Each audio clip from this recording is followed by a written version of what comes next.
সুপ্রিয় দর্শক, আপনাদের সবাইকে স্বাগত জানাচ্ছি বাংলাদেশ টেলিভিশনের নিয়মিত আয়োজন ফ্যাসিবাদের দিনলিপি অনুষ্ঠানে। আপনাদের সাথে আছে আমি সাঈদ খান। আলোচনার জন্য আমার সঙ্গে আছেন দুজন অতিথি। আমার ডান দিকে আছেন নওগাঁ বিশ্ববিদ্যালয়ের উপাচার্য প্রফেসর ডক্টর হাসানাত আলী। স্টুডিওতে উপস্থিত আছেন বাংলাদেশ জাতীয়তাবাদী স্বেচ্ছাসেবক দলের মুক্তিযুদ্ধ গবেষণা বিষয়ক সম্পাদক হারুনুর রশিদ। শাসকরা যখন জনগণের মৌলিক অধিকার কেড়ে নেয় তখনই ঘটে গণবিপ্লব। 69, 90 এবং 24-এর অভ্যুত্থান তাই বলে। জার্মানির হিটলার, ইতালির মুসোলিনি, জাপানের হিদেকি তোজো, স্পেনের ফ্রান্সিসকো ফ্রাঙ্কো এবং বাংলাদেশের শেখ মুজিব ও হাসিনা তার প্রকৃষ্ট উদাহরণ। মানবজাতির ক্যালেন্ডারের পাতাকে রক্তাক্ত করা দেশ বিদেশের এই শাসকরা জেনে গেছে অত্যাচারের ফলাফল কী হয়। গবেষণামূলক এই অনুষ্ঠানের মাধ্যমে আমরা বিগত সরকারের যাবতীয় ফ্যাসিবাদী ও স্বৈরাচারী নীতির ধরনকে চিহ্নিত করবার চেষ্টা করছি, খুঁজে বের করবার চেষ্টা করছি নাগরিক অধিকার নিশ্চিতের পথ, যাতে ভবিষ্যতে আর কোনো শাসক নাগরিক স্বাধীনতাকে লঙ্ঘনের সাহস না পায়। দর্শক, আজ 31 আগস্ট 2025। গত 16 বছরের শুধুমাত্র এই দিনটিতে কী কী ঘটেছিল অতিথিদের সঙ্গে আলোচনার আগে বিভিন্ন গণমাধ্যম থেকে সংগৃহীত কিছু সংবাদের শিরোনাম দেখে আসি। 2009 জিয়া অরফানেজ ট্রাস্ট মামলা, খালেদা জিয়াকে 7 সেপ্টেম্বর হাজির হওয়ার নির্দেশ। 2012 লিমনের উপর নিষ্ঠুরতা, হাইকোর্টের রায়ের বিরুদ্ধে আপিল করবে সরকার। 2013 পরিস্থিতি শ্বাসরুদ্ধকর, খালেদা। 2014 নারায়ণগঞ্জ বিএনপি কার্যালয়ে বোমা বিস্ফোরণ। 2015 বাংলাদেশ থেকে গণতন্ত্র পালিয়েছে। 2016 নিখোঁজ ছেলেকে ছাড়া সিদ্ধান্ত জানাবেন না মীর কাসেম। 2017 সিলেটে অবৈধ পশুর হাট দখলে ছাত্রলীগ। 2018 আপত্তি উপেক্ষা করে ইভিএম এর পথে ইসি। 2019 আলোচনা সভায় প্রধানমন্ত্রী, গুম খুনের সংস্কৃতি শুরু করেছিল জিয়া। 2020 ওসি প্রদীপ সহ 41 জনের বিরুদ্ধে আরও 3 জনকে হত্যার অভিযোগ। 2022 তিতাসে আওয়ামী লীগের বাধায় বিএনপির সভা পণ্ড। 2023 এখন আমার পরিচয়, গুম হওয়া সন্তানের মা, মায়ের ডাকের অনুষ্ঠান। দর্শক, আমরা দেখে নিলাম গত 16 বছর ধরে ফ্যাসিস্ট শেখ হাসিনা সরকার কিভাবে রাষ্ট্রীয় প্রতিষ্ঠানগুলোকে সাধারণ মানুষের মুখোমুখি দাঁড় করিয়ে মানুষের মৌলিক মানবিক অধিকার কেড়ে নিয়েছিল। এসব বিষয় নিয়ে আলোচনা শুনব, ব্যাখ্যা বিশ্লেষণ শুনব অতিথিদের মুখ থেকে। শুরুতেই যাচ্ছি অধ্যাপক হাসানাত আলী, আপনার কাছ থেকে শুনতে চাচ্ছি। 2009 সালের একটি সংবাদের শিরোনামে দেখলাম, জিয়া অরফানেজ ট্রাস্ট মামলা, খালেদা জিয়াকে 7 সেপ্টেম্বর হাজির হওয়ার নির্দেশ। এটি একটি জাতীয় দৈনিকের শিরোনাম ছিল। বিরোধী দলের শীর্ষ নেত্রীকে টার্গেট করে মামলা করা কি গণতান্ত্রিক প্রতিযোগিতা, নাকি একদলীয় রাজনীতি প্রতিষ্ঠিত করবার যে প্রি প্ল্যান ছিল সেই প্ল্যান মতো এগিয়ে যাওয়া ছিল? একটি গণতান্ত্রিক রাষ্ট্রে এটি আসলে কোন ধরনের বার্তা দিয়েছিল তখন? আওয়ামী লীগের জন্য সবচেয়ে হুমকির জায়গা ছিল বেগম খালেদা জিয়ার আপোষের নেতৃত্ব এবং তার গগনচুম্বী যে জনপ্রিয়তা, সেটি ছিল শেখ হাসিনার জন্য কি বড় থ্রেট। গণতন্ত্রে তো বহু রাজনৈতিক দল, বহু পথ মতের লোক থাকবে। তখন তো সদ্য সাবেক প্রধানমন্ত্রী, তাকে এইভাবে হেনস্থা করা কি রাজনৈতিক, মানে পলিটিক্যাল ক্লিনজিং? এটা তো রাজনীতি বলা যাবে না, এটা তো অপরাজনীতি। কারণ বেগম খালেদা জিয়ার মুখ বন্ধ করার মধ্য দিয়ে গণতান্ত্রিক আমি প্রত্যেকটি শ্রেণী পেশার মানুষের মুখ বন্ধ করার একটা সিগন্যাল পতিত সরকার দিতে চেয়েছিল জাতিকে।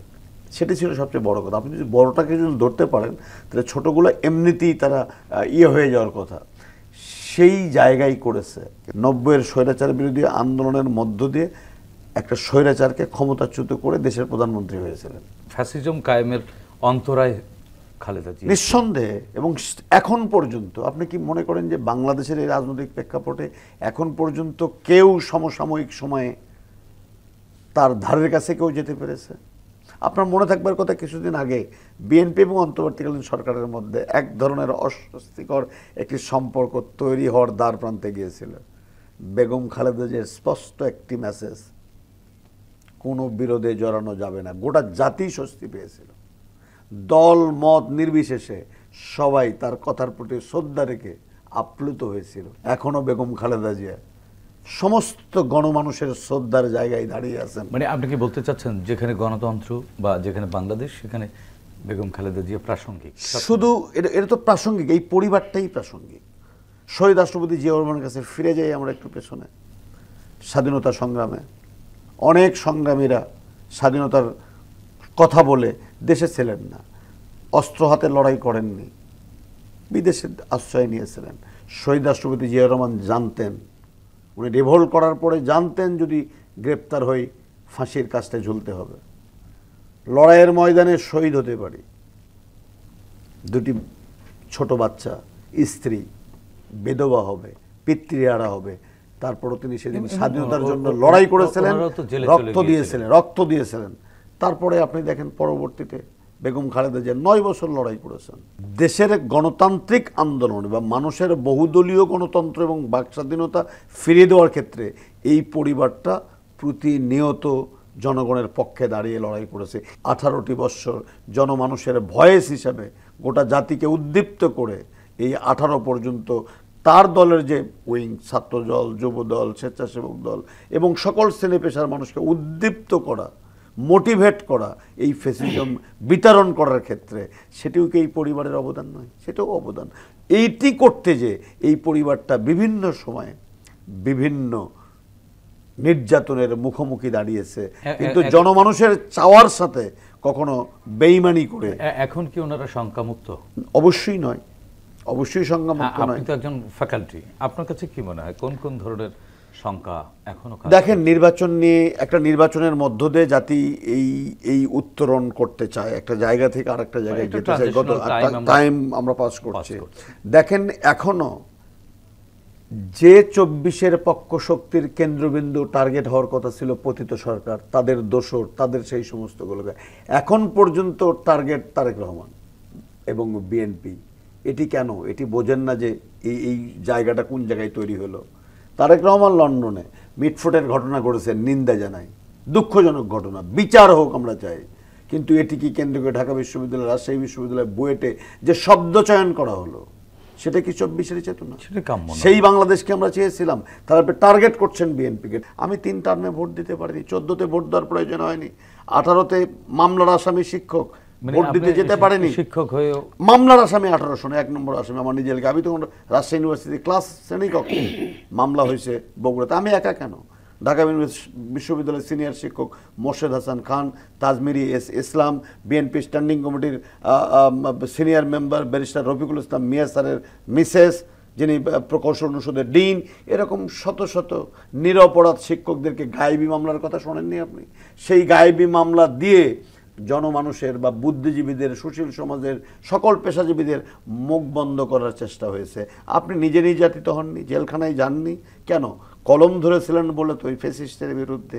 অতএব সেই জায়গা থেকে এখনও আমরা মুক্ত, এটি তখনই বলতে পারবো যখন জনগণের সরকার প্রতিষ্ঠিত হবে। আমি রাজনৈতিক দলের প্রতি শ্রদ্ধা রেখে বলতে চাই, এই নির্বাচনের জন্য ইলিয়াস আলী গুম হয়ে গেছে। এই নির্বাচনের ঘরে, আয়না ঘরে আমাদের নেতৃবৃন্দকে অমানবিক নির্যাতন করা হয়েছে। এই ভোট বিসর্জন দেওয়ার জন্য একটি ইসলামিক দলের প্রথম সারির বহু নেতৃবৃন্দকে জুডিশিয়াল কিলিং করা হয়েছে।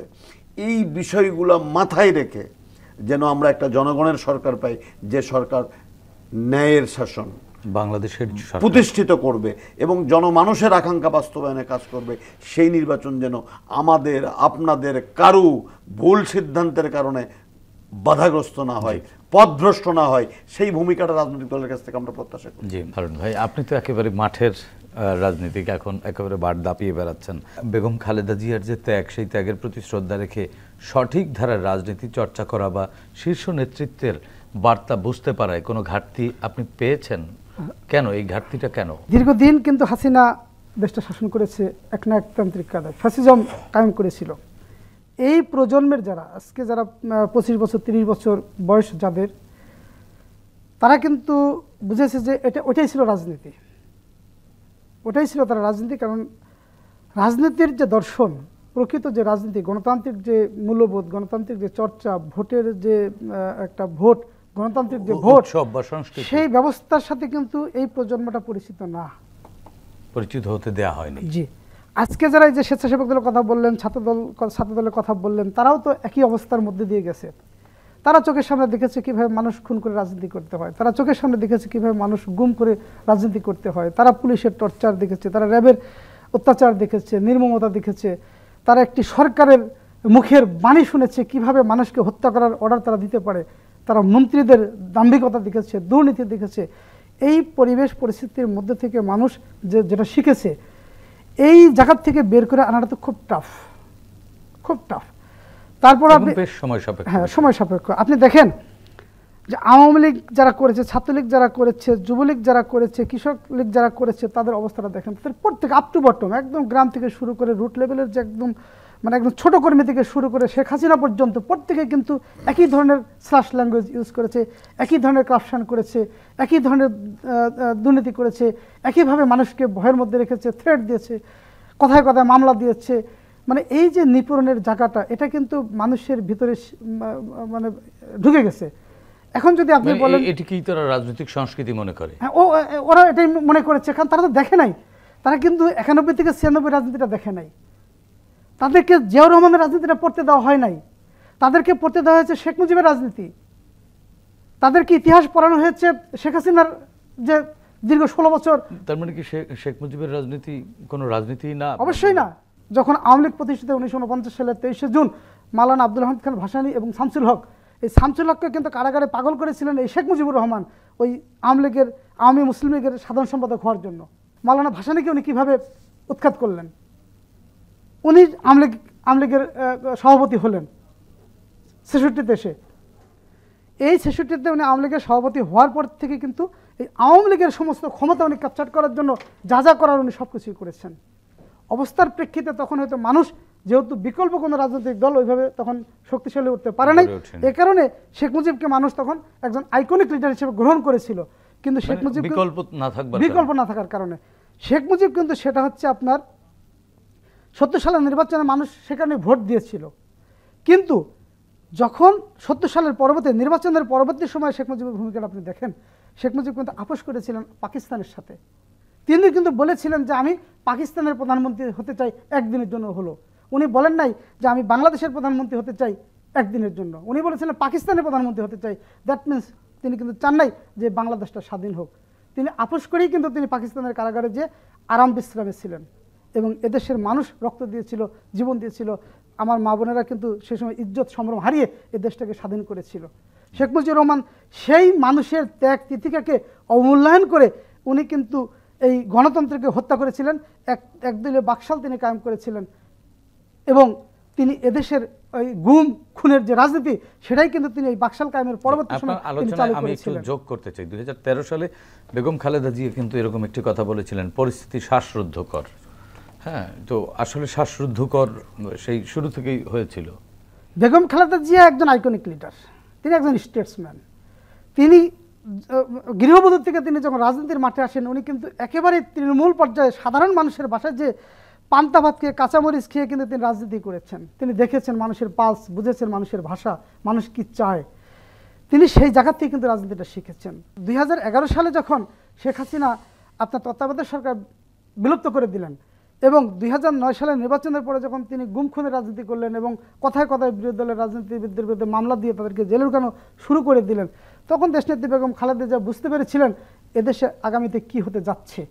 একটি একদলীয় ফ্যাসিস্ট কায়েমের প্রতি শেখ হাসিনা এগোবে এবং 2014 সালের নির্বাচনটা উনি ওনার কায়দায় করে দিবে এবং সেখানে বিরোধী দলের অস্তিত্বকে উনি বিলীন করে দিবে।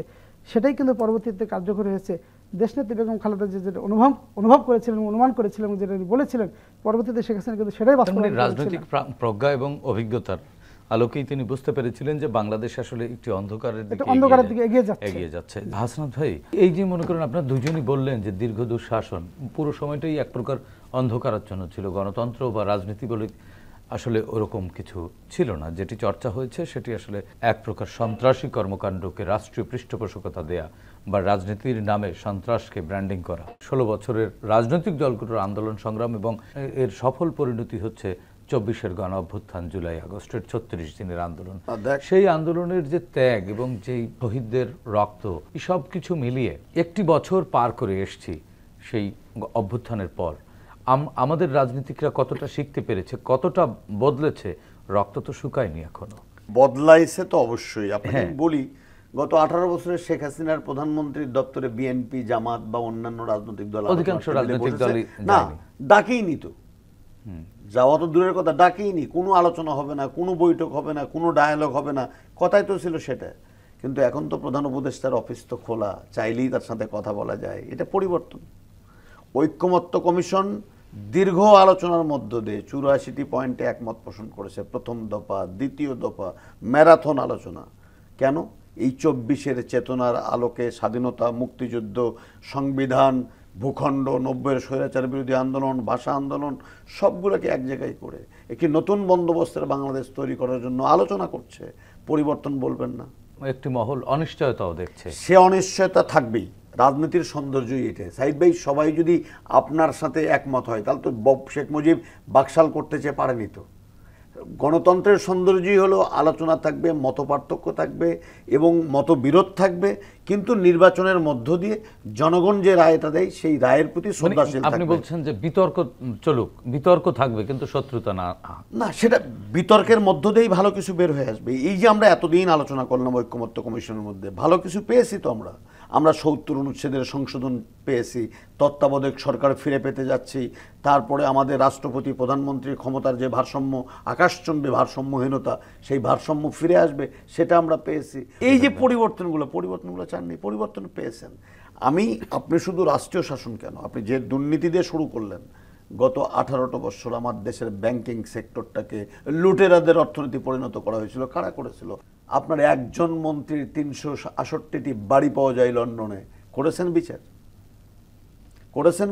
এস আলম গ্রুপ ইসলামী ব্যাংকের 6টি ব্যাংকে শেষ করে দিয়েছে। করেছেন বিচার? তারপর সামিট পাওয়ারের সিঙ্গাপুরের সবচেয়ে বড় ধনী হয় বাংলাদেশে ব্যবসা করে, সেই সামিট গ্রুপের বিচার আপনি করেছেন? অ্যাননটেক্সের বিচার করেছেন? হলমার্কের বিচার আপনি করেছেন?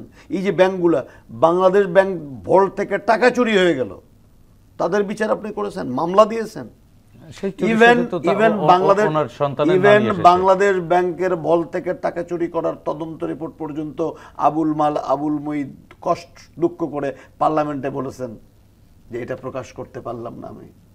এই যে না পারাটা, শুধু ওটি সমস্ত প্রতিষ্ঠানগুলোকে ধ্বংস করে একজন ব্যক্তির কবজায় নিয়ে আসা হয়েছিল এই গত কতটি বছর। এটি তো গণতন্ত্র নয়, এটি তো মুক্তিযুদ্ধের চেতনা নয়। এবং মুক্তিযুদ্ধের চেতনার ফেরি করে মুক্তিযোদ্ধাদেরকে আমি তো মনে করি অনেকাংশে বিকৃত করা হয়েছে তাদের। এবং তার আমলেই তো আমাদের যে ভুয়া মুক্তিযোদ্ধা, চিহ্নিত মুক্তিযোদ্ধাকে বাদ দিয়ে ভুয়া মুক্তিযোদ্ধা চাকরির পদোন্নতি পেয়েছেন, তারা কি গ্রেপ্তার হয়েছে? তারা কি বিচার হয়েছে? সম্মাননায় ক্রেস্টে তাদের গোল্ড এগুলা কি হয়েছে? তো সমস্ত গত 3 টার্ম নির্বাচন না করার যে কেলেঙ্কারি, সেটি বাংলাদেশে হয়েছে। ভোটারবিহীন নির্বাচন, ভোট না করে নির্বাচন, আমি নির্বাচন। মানে হাসানাত ভাই, তাহলে একটি স্বাভাবিকভাবে প্রশ্ন জাগে যে পরপর বহুবার ভোট না হওয়ার কারণে মানুষের মধ্যে কি যে দীর্ঘ সন্দেহ, সংশয়, সেই সংশয় কাটেনি এখনো? না, এখন এরকম সংশয় সংকট তো আছেই। কারণ আপনি যখন রাষ্ট্রীয় ক্ষমতায় না থেকে বলেন ফেব্রুয়ারিতে ভোট হবে না, প্রধান উপদেষ্টা পরিষদের প্রায় অধিকাংশ সদস্য বলছেন সবাই বলছেন সময় ইলেকশন হবে, আপনি দাঁড়িয়ে বলছেন কোন অধিকারে কোন ক্ষমতা বলে ফেব্রুয়ারিতে ইলেকশন হবে না। কিন্তু যদি এগুলো নাই, সরাসরি আপনি বলছেন, সিদ্ধান্ত জানিয়ে দিচ্ছেন। কেন করছেন? কি জন্য করছেন? কারণ নির্বাচন না হলে আরেকটি ভালো বিকল্প বলেন, যে বিকল্পের মধ্য দিয়ে জনগণ তার নেতা নির্বাচন করতে পারে। বলেন না কেন? আলোচনা করেন ঐক্যমত্য কমিশনে, নির্বাচন হবে না, নির্বাচন হতে দেবেন না। এটি তো শেখ হাসিনা বলতো, গত সরকার বলতো। এখন বলবেন এই 1400 মানুষের রক্তের বিনিময়ে অর্জিত বাংলাদেশে দাঁড়িয়ে যদি আবার আমি বলি নির্বাচন হবে না, নির্বাচন হতে দেব না, সেটা তো সেই অন্য রকমের কথা শোনাই। সেই কথা শোনার জন্য তো সকল শ্রেণী পেশার মানুষ কাঁধে কাঁধ মিলিয়ে সকল ভেদাভেদ ভুলে তো লড়াই করেনি। আয়নাঘর থেকে যারা ফিরে আসলো তাদের কি হবে, যারা হারিয়ে গেল তাদের বাবা মার কি হবে, সন্তানদের কি হবে যদি আপনি গণতান্ত্রিক বাংলাদেশ উপহার দিতে না পারেন? যে সাগর রুনি সত্য লেখার প্রস্তুতি নেওয়ার কারণে আত্মহতি দিল, সেই সাগর রুনির সন্তানের কাছে কি জবাব দেবেন? যে সাইদ খান লিখবে, আর একজন লিখবে, আমরা লিখব, সেই লিখতে যে আর একটা হত্যাকাণ্ড সংগঠিত হবে না সেই বন্দোবস্ত তো করতে হবে সংবিধানে, সেই বন্দোবস্ত তো নিশ্চিত করতে হবে। আর একটা মন্ত্রী বাংলাদেশের টাকা দিয়ে ইংল্যান্ডের বিশাল ভূসম্পত্তির মালিক হবে, এমনটি তো দেখতে চাই না আমরা। কিন্তু অনেকে তো বলছে যে লুটপাট করবার জন্য দ্রুত নির্বাচন যারা চায় তারা দ্রুত লুটপাট করার জন্য দ্রুত নির্বাচন চাই, বিষয়টা এটা তো না। দ্রুত হবে কেন? অলরেডি তো 1 বছর চলে গেছে। তো 1 বছর একটা অন্তর্বর্তীকালীন সরকার ক্ষমতায় আছে, দ্রুত নির্বাচন তো না, সংস্কার করে নির্বাচন। তো সংস্কার, বিচার, নির্বাচন, এই তো সরকারের এজেন্ডা। সংস্কার তো এখনো চলছে, সংস্কার হবে। সংস্কার একদিনে শেষ করবেন বিষয়টা এরকম না। আগে আমরা যাত্রাটা শুরু, হ্যাঁ যাত্রা না, অনেক সংস্কার তো আমি বললাম তো কিছু হয়ে গেছে। এবং এই যে সনদটা তৈরি হলো, যে সনদ নিয়ে 3য় দফার আলোচনা হবে, সেই সনদের সমস্যাটা কোন জায়গায়? সমস্যা হলো আইনগত স্বীকৃতি আর একটু বাস্তবায়নের পদ্ধতি। বাস্তবায়নের পদ্ধতির যে জায়গাটি আছে সেটা তো যেগুলা সংবিধান সংশ্লিষ্ট নয় সেগুলো তো রাষ্ট্রপতি অধ্যাদেশ জারি করার মধ্যে কালকেই করতে পারে, সমস্যা কোথায়? আইন হয়ে যাবে, কালকেই করতে পারে, তারপরে নেক্সট পার্লামেন্ট সেগুলোকে স্বীকৃতি দেবে, এটা হতে পারে। আর একটা হলো যদি আপনি সেভাবে না করেন, আপনি প্রধান বিচারপতির কাছে যান, রেফারেন্স নেন, সেটা আপনি করতে পারেন, অথবা প্রক্লেমেশন করতে পারেন। আমাদের যে সংকটের জায়গা ছিল, ছাত্র বন্ধুদের কথা শোনা হতো না, বৈষম্য বাংলাদেশ ছিল, মেধাহীনদের বাংলাদেশ ছিল, চরম দলীয়করণ ছিল, মেধাবীরা বঞ্চিত হচ্ছিল, সেই জায়গায় থেকে মুক্ত হওয়ার জন্য যে লড়াইয়ের মধ্য দিয়ে বাংলাদেশ হইল, তার মধ্যে অন্যতম একটি লড়াইয়ের জায়গা ছিল গণতন্ত্রহীন বাংলাদেশ থেকে একটা বাংলাদেশকে গণতান্ত্রিক বাংলাদেশ তৈরি করার জন্য প্রচেষ্টা করা। সেই প্রচেষ্টার অন্যতম অংশ তো নির্বাচন। এই অন্তর্বর্তীকালীন সরকার এই অজস্র রক্তের মধ্য দিয়ে, লাশের মধ্য দিয়ে, পঙ্গুত্ব বরণের মধ্য দিয়ে, গুম খুনের মধ্য দিয়ে শপথ নিয়ে যে কাজগুলো করেছেন সাধুবাদ জানাই। এবং তাদের সামনে ইতিহাস হাতছানি দিচ্ছে যে একটি সুষ্ঠু নির্বাচনের মধ্য দিয়ে নির্বাচিত সরকারের কাছে যদি ক্ষমতা হস্তান্তর করতে পারেন, সেটি হবে তাদের এই দায়িত্ব গ্রহণের সবচেয়ে বড় সফলতা। সেই সফলতা দেখার জন্য অধীর আগ্রহে অপেক্ষা করছে। হারুন ভাই, 2023 সালের একটি খবর, এখন আমার পরিচয় গুম হওয়া সন্তানের মা, মায়ের ডাকের অনুষ্ঠানে এক মা এভাবে কথা বলছিলেন।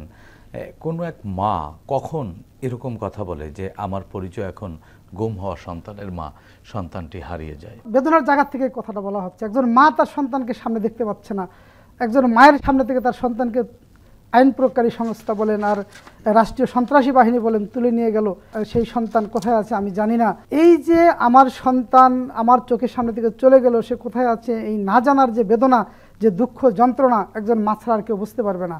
মানে সেটি আসলে তাহলে কেমন রাষ্ট্র ছিল? তৎকালীন প্রধানমন্ত্রী শেখ হাসিনাও কিন্তু মা ছিলেন, নমরুদের মা ছিলেন। ওনার ছেলেকে নমরুদ বলা হয়েছে, উনি নিজে বলেছেন। তো একজন নমরুদের ইতিহাস কিন্তু আমরা জানি। আমার যে মা, এই মায়ের বেদনা সে বুঝবে না। মানে তা ওনার মধ্যে মাতৃত্বের সেই মহত্ববোধ যেটা, সেটা তার মধ্যে ছিল না। তিনি এত শিশুদেরকেও হত্যা করতেন এবং তিনি হাসতেন। সবচেয়ে বড় কথা হলেই যে মানুষ হত্যা করে মানুষ হাসতে পারে, মানুষ হত্যা করে মানুষ গরুর মাংস নিজের হাতে রান্না করে পেট বোঝাই করে খেতে পারে, তার দৃষ্টান্ত শেখ হাসিনা। সন্তান পেটে ধরলেই মা হওয়া যায় না, মাতৃত্বের এক ধরনের মানসিকতা থাকতে হয়, সেই মানসিকতার সেটা শেখ হাসিনার মধ্যে ছিল না। হারুন ভাই, আমরা আসলে গণতন্ত্রের পথে, উত্তরণের পথে অনেকটাই এগিয়ে যাচ্ছি। সরকার, অধিকাংশ রাজনৈতিক দল, নির্বাচন কমিশন এবং আমাদের আইনশৃঙ্খলা বাহিনীও কিন্তু গণতন্ত্রায়নের জন্য প্রস্তুত এবং এগিয়ে যাচ্ছে। এমন বাস্তবতায় আমরা নানান ধরনের তর্ক বিতর্ক তো গণতন্ত্রে থাকবে, সেটি অবশ্যই প্রত্যাশিত এবং এটি আসলে আমাদের গণতন্ত্রকে আটকাবে না বলেই আমরা বিশ্বাস করি। তারপরেও রাজনৈতিক দলগুলোর আরও বেশি দায়িত্বশীল আচরণ করা উচিত কিনা। বিএনপি হচ্ছে বাংলাদেশের সবচেয়ে বৃহৎ একটা রাজনৈতিক দল, স্বীকার করে। বড় ভাই, এই বড় ভাইকে কিন্তু তারা মান্যতা দেয় না লোকসমাজে।